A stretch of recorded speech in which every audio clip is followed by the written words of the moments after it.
Hi there, it's Jennifer Bortoles, Realtor with Royal LePage with part 2 of kitchen countertops and how to maintain them.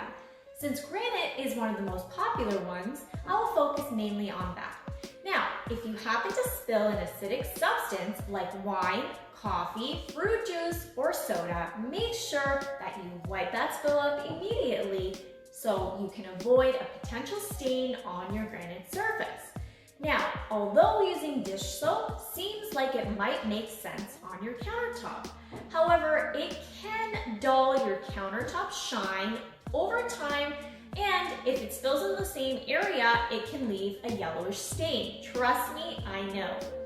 You may think that using vinegar or lemon cleaners are suitable, but they are best to be avoided. And you should use items that are specifically recommended by the manufacturer, especially ones that don't contain ammonia.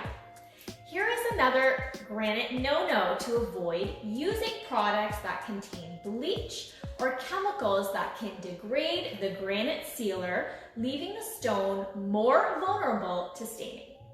In case you were wondering, these Lysol wipes are safe to use on my Caesar stone here, but the harsh chemicals can weaken the seal on granite, and the ammonia is extremely harmful to granite. So try to use a granite spray cleaner to keep your countertop in the best condition while protecting the sealer. I hope that you found this information helpful, and hopefully you weren't using this on your granite countertop. Have a great day!